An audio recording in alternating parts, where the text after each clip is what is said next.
आजची आपली गोष्ट आहे 39वी आणि गोष्टीचं नाव आहे अक्रूराचा परतीचा प्रवास. तर बघा, अक्रूराला कंसाने वृंदावनात बलराम कृष्णाला मथुरेला घेऊन येण्यासाठी पाठवले होते आणि कारण काय सांगितलं होतं की धनुर्यज्ञाचा कार्यक्रम आहे, त्याच्याकरता सगळ्यांनी आणि या दोघांना मथुरेला घेऊन ये. कंस कसा होता तर असुर होता आणि त्याची कुटील नीती होती. त्याला असं वाटलं हे कोवळे बालक आपला शत्रू आहे, तर या बालकांना आपण होम हवन यज्ञासाठी धनुर्यज्ञासाठी आपण बोलवू आणि ते आले का आपण त्यांना कुस्तीचा खेळ खेळण्यासाठी आणि बघण्यासाठी बोलवलं होतं त्यांना. आणि मोठे मोठे असुर त्याचे जे मल्ल होते त्या या कृष्णाला ते संपवून टाकतील, म्हणजे माझे शत्रू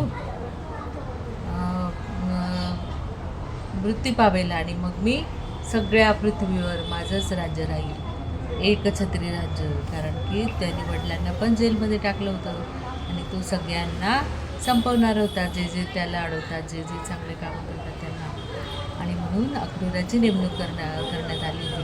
कारण अक्रूर हा कोण होता तर कृष्णाचा नातेवाईक होता, काकाच होता, अक्रूर काका. आणि म्हणून मग कंसाला असं वाटलं की बुवा कोणाला शंका पण येणार नाही, अक्रूर घ्यायला अक्रूराचं बरोबर त्याला सांगेल आणि तो घेऊन येईल. आणि म्हणून अक्रूराने पण जाण्यासाठी प्रयोजन केलं, कारण अक्रूराला माहिती होतं की कृष्ण हा कोण आहे, तर हा पुरुषोत्तम विष्णूचा अवतार आहे, पूर्ण पुरुषोत्तम आहे. आणि म्हणून तो पण उत्साही होता, चला या निमित्त का होईना माझं कृष्णाचं मला दर्शन मिळेल, साक्षात कृष्ण मला भगवंत मला साकार रूपमध्ये पाहायला मिळेल. कारण तो खूप कृष्ण भक्त होता आणि आतापर्यंत त्यांनी फक्त भक्ती म्हणजे चिंतनामध्ये चित्त एकाग्रतेमध्येच विष्णूची तो उपासना करत होता, पण आज प्रत्यक्ष त्याला दर्शन घेणार होता म्हणून तो खूप आनंदी होता. आणि तो पूर्ण रस्ताभर कृष्णाचंच वर्णन करत करत करत करत तो आलेला होता. आणि आल्यानंतर त्याने जे ठरवलं होतं तसंच त्याचं स्वागत झालं. अक्रूराचं स्वागत कृष्ण आणि बलराम यांनी खूप छान पद्धतीने केलं, आगत स्वागत केलं, त्यांना बसायला आसन दिलं, त्यांचं पाय धुतले, त्यांना सुंदर सुंदर असे भोजन दिलं पक्वान्नाचं आणि त्यांची झोपायची व्यवस्था केली. आणि रात्रीचं जेवण पण हे स्वतः दोघं बलराम आणि कृष्ण घेऊन गेले. आणि खूप साऱ्या गोष्टी गप्पा मारल्या. अक्रूराला विचारून घेतलं कृष्ण आणि बलरामाने की कंस हा कसा आहे, त्याच्या राज्यात कसं कसं चाललं आहे, तो किती त्रास देणारा आहे आणि म्हणून त्याला कसा धडा शिकवावा, हे सगळं ते विचार करत होते. आणि कंसाने सांगितलं, अक्रूराने सांगितलं की त्याचा काय हेतू आहे. आणि हे सगळं जाणून आणि मग दुसऱ्या दिवशी त्याच दिवशी दवंडी पिटवली की धनुर्यज्ञाकरता कंसाने मथुरेला सगळ्या गोपांना गोपींना सगळ्या वृंदावनवासियांना बोलवलेलं आहे, आग्राचं निमंत्रण दिलेलं आहे. आणि म्हणून सगळ्यांनी तयार राहा. आणि दुसऱ्या दिवशी सकाळी मग सगळे बैलगाडी सज्ज करून आपल्यासोबत गाई घेऊन आणि कंसाला भेट देण्यासाठी दुधाचे पदार्थ असे घेऊन, तूप दही दूध सगळं असं घेऊन ते आपल्या गाडी बैलासोबत निघाले मथुरेला जाण्यासाठी. जेव्हा गोपींना माहिती पडलं की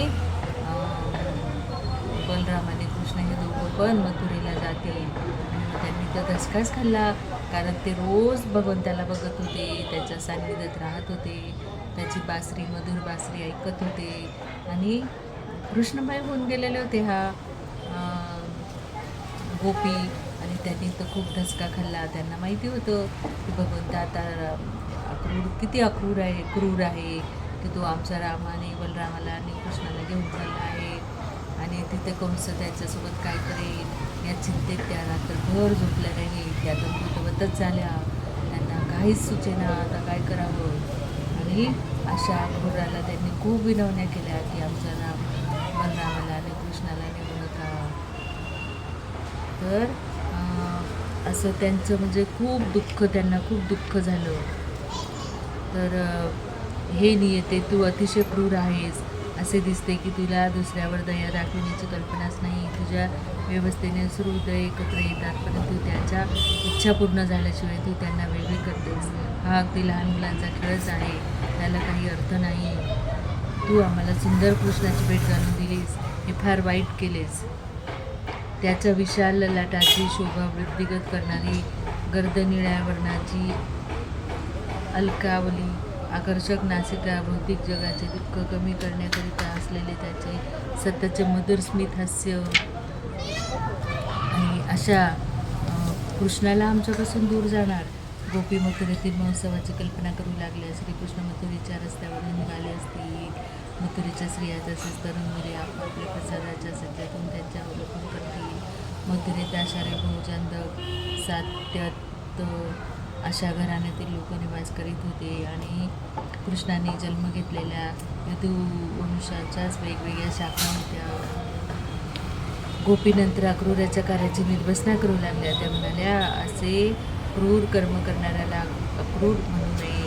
त्याच्या क्रूरतेला सीमा नाही. अहो दुःखी वज्रवासी जनांना न कळविताच, त्याचे सांत्वन न करताच तो आमच्या प्राणाहून प्रिय श्यामसुंदरांना आमच्या नयनसुखाच्या आमच्यातून घेऊन चालला आहे. त्याने आमच्यावर इतके निर्दय व्हायला नको होते. त्याने आमच्यावर दया दाखवायला हवी होती. सर्वात मोठी आश्चर्याची गोष्ट म्हणजे नंदन कृष्ण कोणताही विचार न करता स्वतःहून अगोदरच रथावर जाऊन बसले आहे. यावरून हे फारसे बुद्धिमान नाहीत असेच दिसते, जे त्यांना खूप त्रास होत होता. आणि श्रीकृष्णाला मथुरेला जाणे शक्य होऊ नये यासाठी गोपींनी देवी देवतांची प्रार्थना केली. त्या म्हणाल्या, हे देवी देवतांनो, तुम्ही कृपया वादळे, पाऊस इत्यादीसारखे प्राकृतिक उपद्रव निर्माण करावे, म्हणजे श्यामसुंदर मथुरेला जाऊ शकणार नाही. त्यानंतर विचार करू लागल्या, आमचे आई वडील आणि पालक यांची देखील पर्वा न करता आम्ही व्यक्तिशः जाऊन त्यांना मथुरेला जाण्यापासून थांबविणार आहोत. त्यांना जाऊन थांबविण्याशिवाय आम्हाला गत्यंतर नाही. श्रीकृष्णाला आमच्या नजरेतून काढून घेण्यासाठी सगळेच प्रयत्नशील आहेत. आणि श्रीकृष्ण मथुरेला जाण्यापूर्वी गोपी रात्रभर रडल्या. प्रभात झाली. सूर्योदयाबरोबर अक्रूराने आपले स्नान उरकले आणि रस जोडला. गोपांनी दही दूध सगळं त्या पदार्थ माठचे माठ आपल्या रथामध्ये भरले. भगवान श्रीकृष्णाने अक्रूर आणि बलराम यांच्याबरोबर रथातून मोठ्या वेगाने यमुनेच्या तीराकडे प्रवास केला. यमुनेत स्नान करून कोणीही आपल्या पापकर्माचे दुष्परिणाम नष्ट करू शकतो. यमुनेच्या तीरावर एका छायादार विशाल वृक्षाखाली अक्रूराने रथ थांबवला. मुखप्राक्षपलन केलं, स्नान केले. यमुनेच्या स्फटिकाप्रमाणे स्वच्छ पाणी प्यायल्यानंतर ते दोघे बंधू परत रथावर येऊन बसल्यानंतर अक्रूराने यमुना स्नानासाठी त्यांची अनुज्ञा घेतली. आणि यमुना जळात श्रीकृष्ण बलरामाचे दर्शन झाले. त्यांना तेथे जळात पाहून अक्रूराला मोठा अचंबा वाटला, कारण श्रीकृष्ण बलराम रथावर बसलेले होते याची त्याला खात्री होती. अक्रूराला अतिशय संभ्रम निर्माण झाला आणि जळातून बाहेर येऊन तो ताबडतोब ती मुले कुठे आहेत ते पाहण्यासाठी रथाकडे गेला. अक्रूराने रथाकडे जाऊन पाहिले तेव्हा श्रीकृष्ण बलराम पूर्वीप्रमाणेच रथावर विराजमान झालेले होते, आणि ते पाहून त्याला मोठे आश्चर्य वाटले. त्यांना रथावर पाहून आपण जे त्यांचे यमुना जळात दर्शन केले तो भ्रम होता की सत्य, हे अक्रूराला समजेना. अक्रूर पुन्हा खात्री करण्यासाठी यमुनेकडे गेला, आणि काय आश्चर्य, यावेळी त्याला तेथे केवळ श्रीकृष्ण बलराम हेच नव्हते, तर असंख्य देवी देवता सिद्ध चारण गंधर्व यांचे दर्शन झाले. ते सर्वजण श्रीकृष्णाच्या चरणी प्रणाम करीत होते. त्याला तेथे हजारो फणा असलेले अनंत शेष देखील दिसले. भगवान शेषाने नील वर्णाची वस्त्रे परिधान केली होती. त्यांचे कंठ श्वेत वर्णाचे होते. त्यांच्या त्या शुभ्र कंठामुळे नागाच्या शरीराच्या शय्येवर चतुर्भुज श्रीकृष्ण अतिशय शांतपणे होते. अर्थात अक्रूराने पाहिले की श्री बलराम हे शेषनाग झाले होते आणि श्रीकृष्ण हे महाविष्णू झाले होते. तर अशा भगवंताला हत्तीच्या सोंडेप्रमाणे होत्या. आणि मग त्याप्रमाणे ब्रह्मदेव शिव यांच्यासारखे देवी देवता नव ऋषी श्रेष्ठ अष्टवसू तसेच प्रल्हाद नारद असे भगवत भक्त जमलेले होते. सगळेजण शुद्ध हृदयाने व मंगल शब्दाने त्यांची स्तुती करण्यात मग्न होते. अक्रूर दिव्यपूर्ण पुरुषोत्तमाचे असे दर्शन प्राप्त करून तात्काळ आनंदाने व भक्तिभावाने भारावून गेला आणि त्याच्या शरीरावर पुलकादी दिव्य भाव प्रकट झाले. अक्रूर जरी काही क्षण संभ्रमात पडला होता तरी त्याचा संभ्रम दूर होऊन तो भगवंतासमोर नतमस्तक झाला. त्याने हात जोडले आणि गद्गद स्वराने भगवंताची स्तुती केली. आवडली का मग तुम्हाला आजची गोष्ट? असा भगवंतमय झालेला अक्रूर, त्याला भगवंतानी किती छान दर्शन दिलं.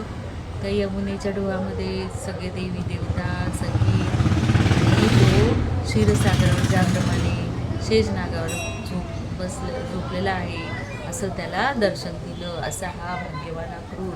आणि असे भाग्यवान सगळे गोप गोपी यांना सगळ्यांना रोज तो भेटत होता. म्हणून जय श्री कृष्ण.